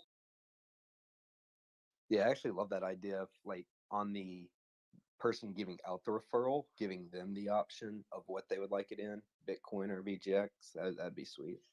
Ooh, or like maybe when you sign up, it's like, okay, so you're about to receive your bonus, and you'll have 2 options to pick, and it'll be Bitcoin or VGX or whatever, and it'll also have a brief description of what those coins are. So maybe there's just a little bit of knowledge of, like, you give the customer the opportunity to just do a high level understanding of what it is they're choosing. That would be interesting too. I love the theory crafting stuff. Obviously, that's fun. Yeah, and I think there's a 2-minute video explaining VGX and the VLP that they could be linked to on their phone to watch as well, with some commercial, that gets out there on the internet. Yeah, I wouldn't mind like an animated, kind of pleasing to look at, like little crypto, some like just talk about Bitcoin for a little bit, Ethereum, and then talk about the loyalty program within Voyager. Maybe if it's in like a click tab somewhere. Yeah, I'm just hoping that their new their new tier system. One of them is the VGX Hero tier. That's what I'm hoping. That'd be sick. I'm trying to figure out, should we do like the lowest? We hope for the lowest one for inclusion, the middle for well-rounded, or the top one just because. I like the low.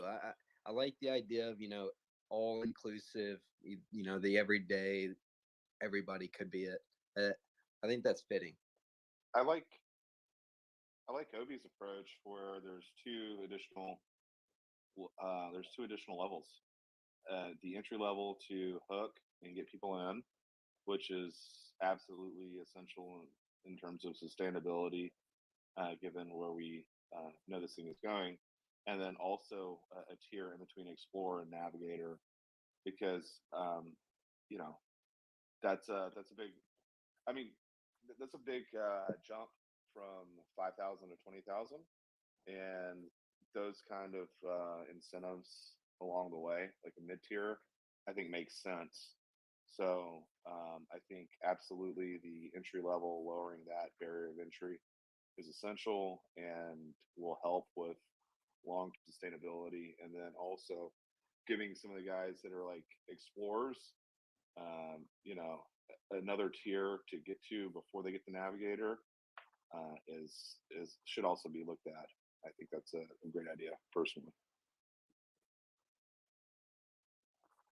I've got a question here on the comments from Sri Hanuman. He says, "Does Crypto Cartel curse during regular conversations as well? How does he sound?"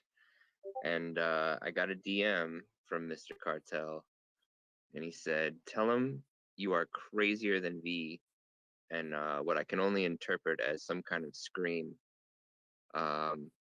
So if that answers your question, Sri, I don't know if he curses, but we are equally crazy. Don't worry. One of our special, maybe our 50th space or so, he's our co-host, so you'll get to hear him eventually. Don't worry. Off the chops with Crypto Cartel. One day, it's the dream.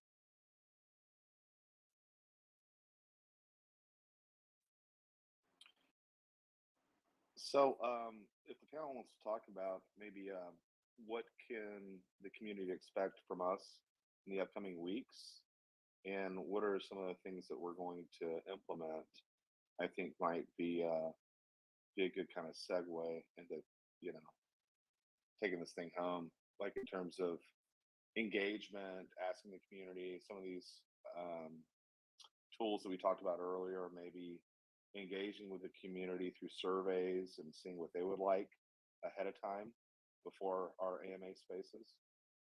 Just kind of maybe some of the panel holders would like to touch on that.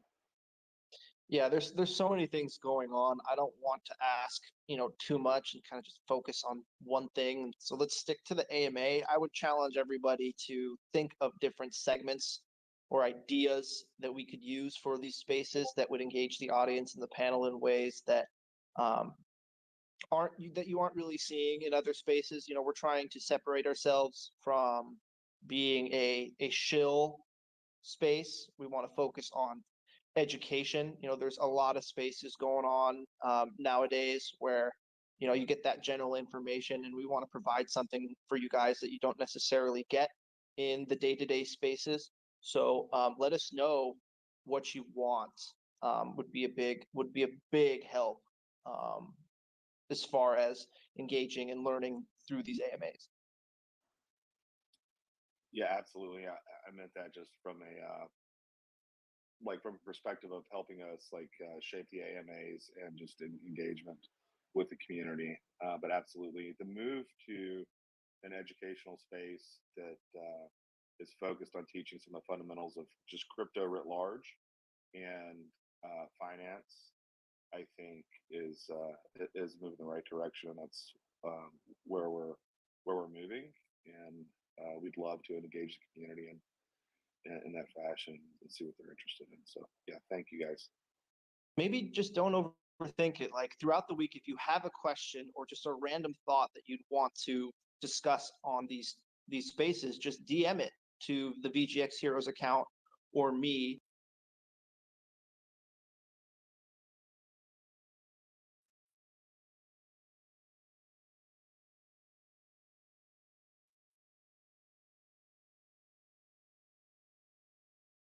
Did we lose Floki? Yeah, I thought I was the only one because I was seeing Sun Tzu and Aldo throw up emojis. Yeah, it seems like he may have just cut out there. That's a good idea, though. You know, if you guys think of anything at any point in time, you know, feel free to DM us.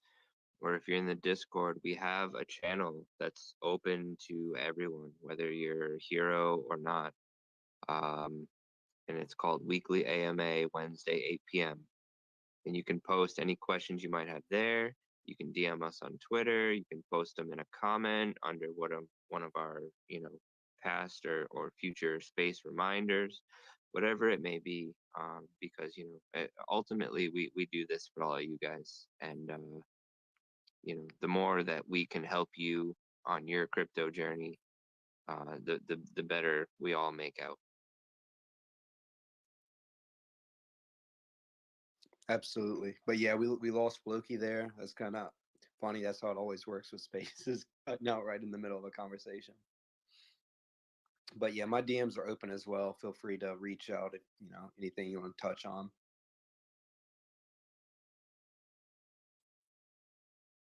I see some comments as well. You know, I'm checking through the Twitter comments on our pinned tweet at the top. You know, we got a bunch of stuff about DeFi and you know, book recommendations and when New York, things like that. So you know, I'm excited for where we're going and what we're gonna be able to talk about with you guys. I see Floki's back, so I'll hand it over. I got rugged. It's all good though. I was just saying, on a whim, if you guys have an idea or a question or a topic, just DM me or the Heroes account. Maybe it could spur some ideas within the education team, or at least give us some focus to know what you guys want. But if you could get creative with some segment ideas, that's what we're really hoping for. I'd really like to push for more open discussions beyond just the panel going back and forth and casual conversation after the topic that we cover during the week would be great. And I'm hoping this ties into the book club or the book study that we do. And that's something we could ask. What's a good name for book study that's engaging that will bring somebody in? Because if we call it book study, we're screwed. Like there's no way. There's no way.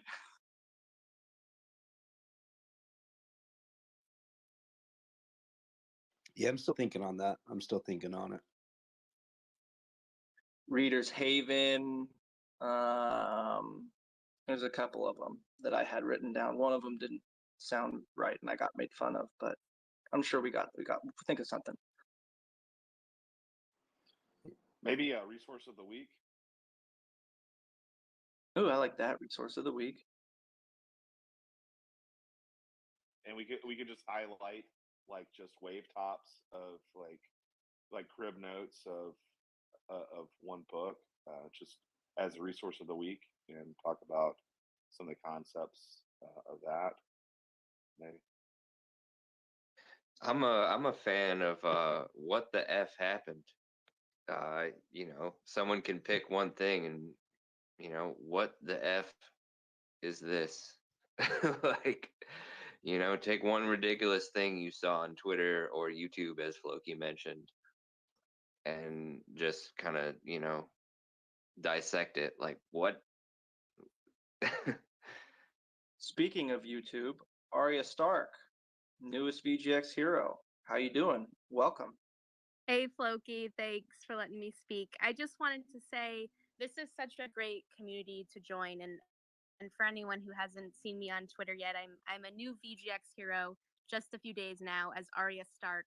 I'm also on YouTube as Diamond Hands Investing, doing a few videos on Voyager, and that's how I kind of got reached out by the VGX heroes. And I didn't previously have a Twitter, so I think that's where I was missing out. But I know you guys are looking to improve and get all these new ideas, but I also wanted to just put out there as someone new to the community, this has been such a great space to join. And I think I come from the majority of my investments in the stock market, and there are communities in stocks, but I feel it's so different in the crypto communities, and especially with these VGX heroes. There's just so many things, posting the buys, everyone retweeting and favoring tweets, the comments in the Discord, the VGX hero of the week, putting yourself on the map in the Discord to kind of see, oh, who else is in my state. All of these things are just so fun. They're very positive, and just wanted to put that out there that it's great to join you all, and I'm happy to join the VGX heroes. Yeah, happy to have you, and thank you for coming up here and saying that. We love to hear from all the new heroes. And absolutely, it's just we built it based on positivity, and there's too much negativity out there. So make the world a better place when you can, and just be friendly, because a lot of people, they come onto Twitter and they come for resources, news, and they don't have a ton of interaction or personal connection. And so just one tweet, being invited to a community, it's really positive for a lot of people. So we're happy to what we've built so far, and to see where it's going to go. Yeah. On the back, Sorry. on the back of that, Diamond and our area start.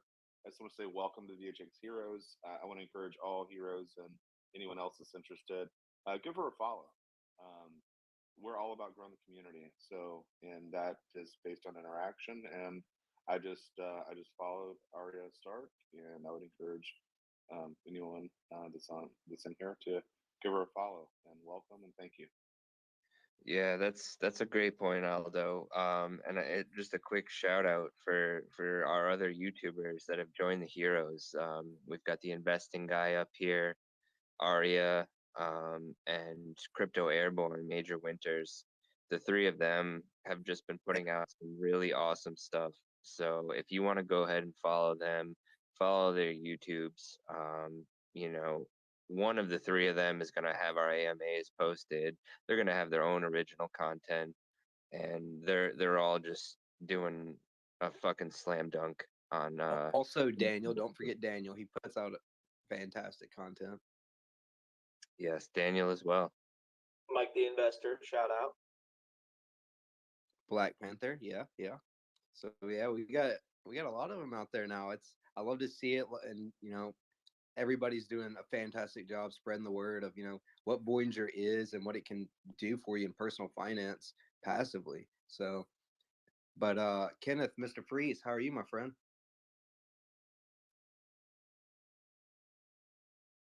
Oh, Mr. Fantastic. Mr. Fantastic. First name Ken. As I've mentioned in most of my Twitter posts since I became a hero this last week, I've been watching a lot of you over the months, and then started getting into the spaces. I posted some stuff about keeping high standards in interactions in and out of the community, and each one of us is from a different background, a different professional career, and I've seen top quality education, and looking to be one of the members that continues to spread that around the world. Thank you. Absolutely. Thank you for hopping up here, and good to hear from you, my friend. Yeah, definitely feel free to reach out on to any of us if you're looking to get new roles or help out in different ways. Thank you. I've seen Ken. He's frequent in Big T's spaces as well, and he's always got some good stuff to say. I really appreciate his presence.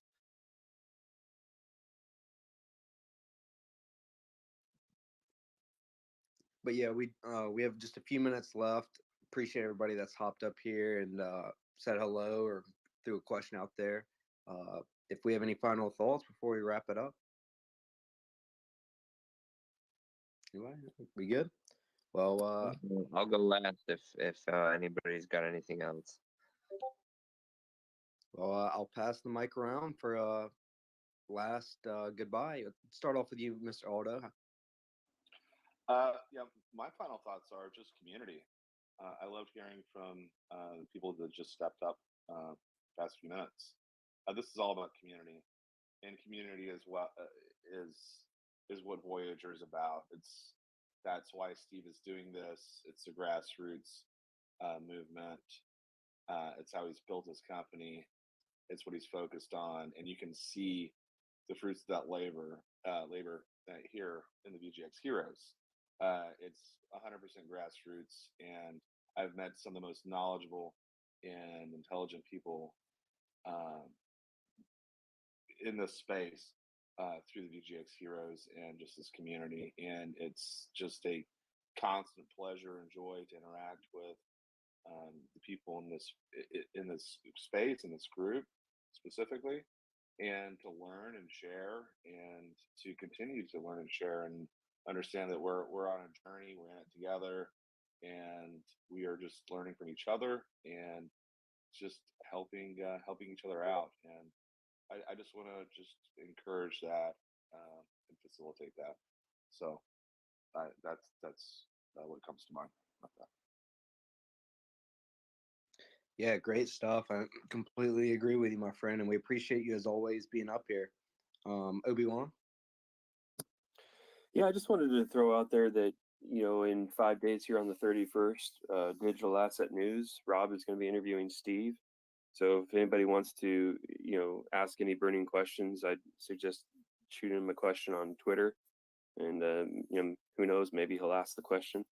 And then, of course, the person that was up here talking earlier, in case anyone was wondering, that was Noah Kaufman, and he is doing that doctors panel. So if you have questions that you wanted to potentially have him ask Steve, then reach out to him as well. And I just want to applaud everybody that has taken the time out of their personal lives and given their most precious resource to educate others in the community, asking nothing other than friendship in return. And we have a great community with many sessions on our Discord or through the Twitter app, or even just in messaging one another. And that's what makes us unique, is we're willing to give up that asset that is most scarce on this earth to one another, and that's what makes this valuable. It's the human capital spent, and not the investment. So appreciate you all, and yeah, I think that's all I have for now. Appreciate it as always, and thank you for always coming up here and being so insightful. I know everybody in the audience appreciates it, so thank you for your time as well. Floki, what you got for us, my friend? I'm going to keep it a little lighthearted this time. As important as education and spreading the word and crypto is, it's important not to take yourself too seriously. Have fun out there. If we can give people a reason to come onto Twitter and social media just for joy, it's going to have a resounding positive effect on their mental and their lives, and they're going to pick up good pieces of information along the way. The education of being in this space will just happen naturally through exposure. So make some noise, have some fun, draw people in. We have an intangible value as a community to bring new people into this space through uncrypto related ways of just having fun.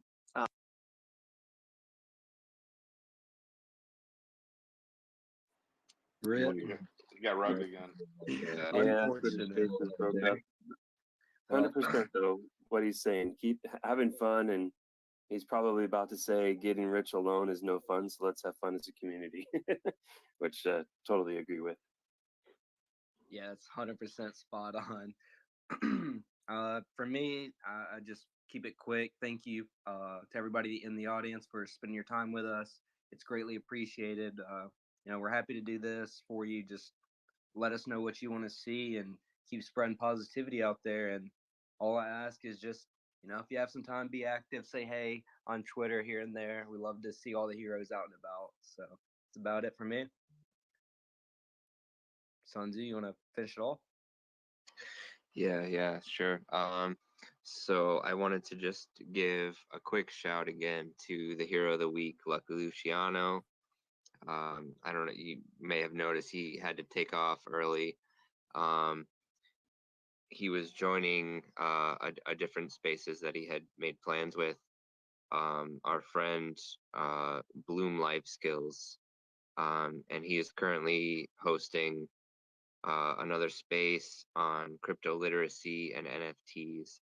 So I just wanted to, kind of shout out him as well as we end here. And, if you're looking for something to listen to or join after we end here, and you're interested in just crypto literacy and NFTs in general, you can head over to him.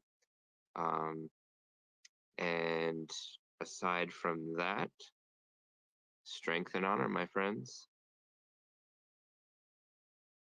Strength and honor. Strength and honor. See y'all next week.